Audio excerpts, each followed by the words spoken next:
لا دعم يا صديقي العزيز لنادي الهلال أسوة بنادي الاتحاد. نادي الاتحاد لم يدعم في بطولة المونديال السابقة، فبالتالي نادي الهلال لا يدعم في هذه البطولة. والتصريح ده كان من أحد إعلامي نادي النصر أستاذ علي العنيزي عبر برنامج دورينا غير، اتكلم تحديدا في هذه النقطة وقارن ما بين مشاركة نادي الهلال في المونديال الآن ومشاركة نادي الاتحاد في المونديال السابق. واتكلم هنا تحديدا في 3 محاور هذكرهم لحضرتك وهرد على كل محور فيهم. اتكلم هنا علي العنيزي، هجيب لك التصريح نصيا من الحساب الرسمي لبرنامج دورينا غير على منصة اكس، قال لك: الاتحاد ترك وحيدا في مونديال العالم، الهلاليون يطالبون لجنة الاستقطابات بصفقات جديدة، ولكن ماذا عن بقية الأندية؟ المحور الأول هنا اللي يهمني اللي اتكلم فيه علي العنيزي، قال لك الاتحاد ترك وحيدا في مونديال العالم. هل بالفعل الاتحاد ترك وحيدا في المونديال السابق اللي شارك فيه؟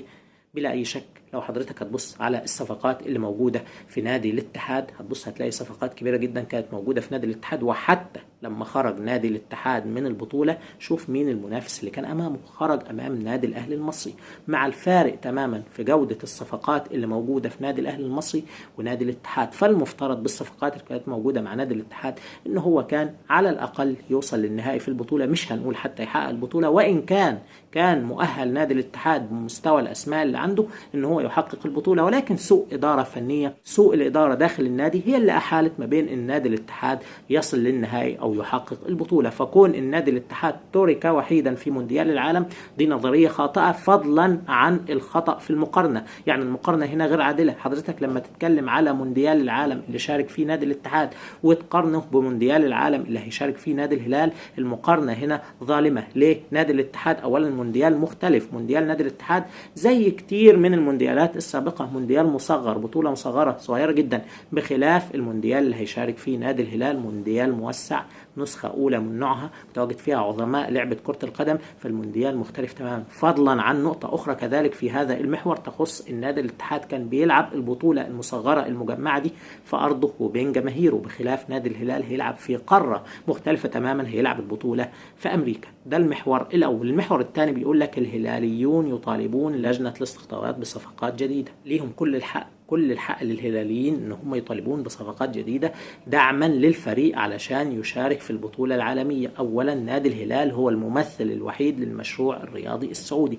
ثانيا نادي الهلال لم يدعم تماما هذا الموسم. اي صفقة عملها نادي الهلال كان من داخل النادي سواء موارد النادي او اعضاء الشرف، لكن نادي الهلال لم يدعم تماما، فبالتالي نادي الهلال مشارك في بطولة بمستوى مختلف. كل الفرق المنافسة اللي موجودة او اللي هيلعبها مستواها مختلف. يكفيك ان معاه في المجموعة افضل فريق على مستوى العالم تاريخيا حتى اسمه ريال مدريد، فبالتالي لابد نادي الهلال ان هو كان يدعم، حتى مش علشان هو اسمه نادي الهلال بس، ولكن علشان هو اسمه نادي الهلال السعودي. في الاول وفي الاخر شاء من شاء وابى من ابى هيمثل الكرة السعودية في البطولة العالمية، والمفترض علشان يظهر افضل تمثيل يكون عنده مجموعة من اللاعبين على اعلى مستوى، على الاقل يكونوا متقاربين من مستوى الاسماء اللي موجودة في الفرق اللي هتنافسوا في هذه البطولة. المحور الثالث اللي اتكلم فيه علي العنيزي قال لك ايه؟ قال لك ولكن ماذا عن بقية الأندية؟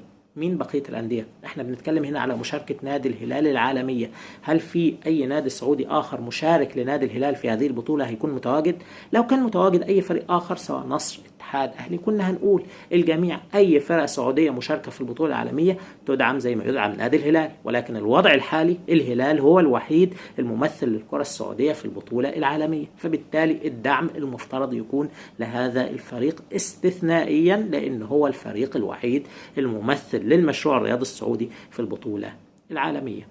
عامة أتمنى أن أكون رديت على الأستاذ علي العنيزي في هذا الأمر. أتمنى التوفيق للجميع صديقي العزيز، والسلام عليكم ورحمة الله وبركاته.